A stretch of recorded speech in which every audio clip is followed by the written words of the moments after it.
लंबे समय से चाइना और पाकिस्तान से छिटपुट लड़ाइयां लड़ रहा है। ये एक सच्चाई है और एक दिन ऐसा आएगा कि इन देशों के बीच होने वाले छोटे मोटे झगड़े फुल स्केल वार में कन्वर्ट जरूर होंगे और चाइना इसके लिए एक तगड़ी प्लानिंग भी कर रहा है, जिसमें भारत के मित्र राष्ट्रों को कमजोर करना और अपने दोस्तों की संख्या बढ़ाना, इस प्रकार के टैक्टिक्स चाइना की प्लानिंग में शामिल हैं। चाइना की क्या प्लानिंग है, इसकी कंप्लीट जानकारी तो हम अगली वीडियो में प्राप्त करेंगे, जिसे देखने के लिए अगर आपने अब तक हमें सब्सक्राइब नहीं किया है तो अभी सब्सक्राइब करें और साथ में दिया गया बेल आइकन जरूर दबाएं ताकि अगले वीडियो का नोटिफिकेशन आपको तुरंत मिल जाएगा। फिलहाल आज के इस वीडियो में हम देख लेते हैं कि अगर इन देशों के बीच एक फुल स्केल वॉर शुरू होता है तो विश्व के अन्य देश भारत और चीन में किसका साथ देंगे। अगर आप भी इस वर्गीकरण से एग्री करते हैं तो इस वीडियो को लाइक करते हुए ज्यादा से ज्यादा शेयर करें और आपके हिसाब से कौन सा देश किस देश की साइड लेगा, अपनी राय वीडियो के नीचे कमेंट में लिखकर जरूर बताएं। तो चलिए शुरू करते हैं। यूं तो न्यूक्लियर पावर का जमाना है, ऐसे में युद्ध लंबे समय तक नहीं चल सकते और अगर ऐसा होता है तो ये पूरी दुनिया के लिए अच्छी खबर नहीं है। इसीलिए भारत और चाइना दोनों ने ही एक दूसरे पर पहले न्यूक्लियर हमला न करने की नीति को अपनाया है। तो इस प्रकार जब तक युद्ध पारंपरिक तरीके से चलेगा तब तक देखते हैं कौन सा देश किसे सपोर्ट करेगा। शुरुआत करें चाइना से, तो चाइना का हर मौसम का मित्र है और भारत का दुश्मन है पाकिस्तान, जो बिना किसी प्रश्न के चाइना के साथ हो लेगा। इसी तरीके से एंटी पाकिस्तानी सेंटीमेंट और भारत की बेमिसाल दोस्ती के लिए अफगानिस्तान भारत का साथ देगा। अगर बात होती है युद्ध की तो इसमें किसी भी देश के पड़ोसी बहुत ज्यादा इम्पोर्टेंट भूमिका निभाते हैं, लेकिन फिलहाल की घटनाओं को देखते हुए लगता है कि नेपाल चाइना का साथ देगा। इसी तरीके से भूटान भारत की सहायता कर सकता है। सहायता में स्थान ही दे देना, कुछ सैनिकों की मदद ही कर देना, ये भी युद्ध के दौरान बहुत बड़ी बात हो जाती है। बीते दिनों की घटनाओं को देखकर लगता है कि तुर्की भी पाकिस्तान से अच्छे रिलेशन की बदौलत चाइना का ही साथ देगा, लेकिन इसका बड़ा विकल्प भारत के पास इजराइल के रूप में मौजूद है, जिसने पहले भी भारत का साथ दिया है और इसके हालात लगभग भारत जैसे ही हैं। ये भी अपने पड़ोसी देशों और आतंकवाद से परेशान हैं और बेशक भारत की मदद करेंगे। चाइना को एक और बड़ी पावर इजिप्ट की मदद मिल सकती है, क्योंकि इनके धार्मिक और राजनीतिक संबंध पाकिस्तान से बहुत अच्छे हैं। लेकिन इसका भी बड़ा विकल्प भारत के पास जापान के रूप में मौजूद है। जापान के चीन से संबंध सही नहीं है। जापान ने पहले भी चीन पर युद्ध में जीत हासिल की है और पिछले कुछ वर्षों में जापान और भारत के संबंध बहुत ज्यादा मजबूत हुए हैं।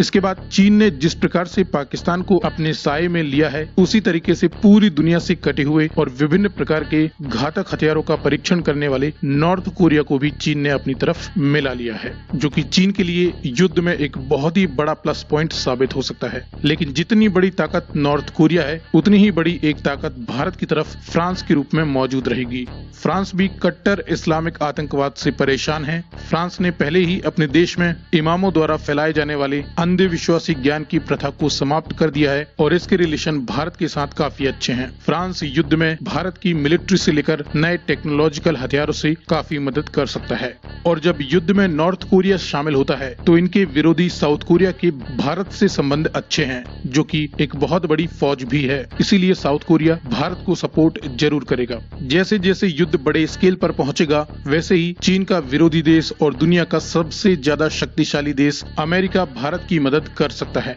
और अरब देशों में अमेरिका का सबसे बड़ा विरोधी है ईरान। ईरान मिडिल ईस्ट की एक बहुत बड़ी पावर भी है, जो कि इस आधार पर सीधे सीधे चाइना का साथ जरूर देंगे। जितना ज्यादा हम यूएसए के करीब हुए हैं, उतना ही ज्यादा हम ईरान से दूर भी हुए हैं। ये एक सच्चाई है।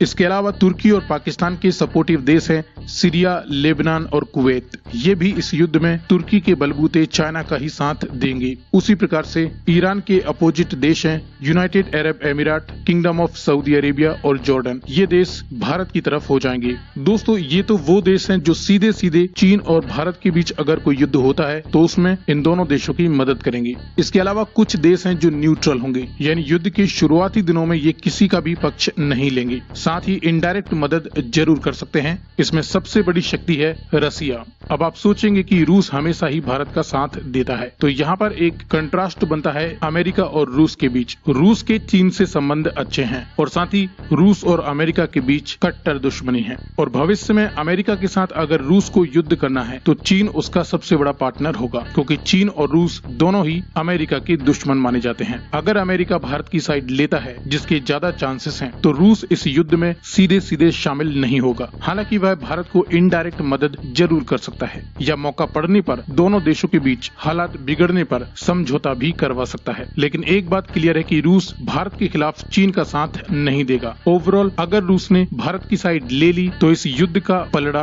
भारत की तरफ झुक जाएगा और इवेंचुअली चाइना को हार माननी ही पड़ेगी। इसीलिए रूस भारत के लिए बहुत ज्यादा इम्पोर्टेंट देश है। इसके अलावा भारत के पड़ोसी बांग्लादेश, म्यांमार, श्रीलंका ये इस युद्ध में सीधे सीधे शामिल न होते हुए समय के साथ चीन की मदद जरूर करेंगे, क्योंकि इन पर चीन अक्सर मदद के साथ अपना कंट्रोल बनाए रखता है। इसके अलावा जर्मनी और यूके अपने इंटरेस्ट के अकॉर्डिंग किसी की भी मदद कर सकते हैं। जर्मनी के जापान के साथ संबंध अच्छे हैं तो हो सकता है ये भारत की मदद कर दें। वहीं यूके के भारत से संबंध सही नहीं है, यकीन मानिए। इसका पता आप महीने भर BBC चैनल देखें, आपको चल जाएगा। इसके अलावा ऑस्ट्रेलिया, साउथ अफ्रीका, यूरोप और मिडिल ईस्ट के कई देश जो कि जियोग्राफिकली काफी दूर हैं, ये इस युद्ध से दूर ही रह सकते हैं।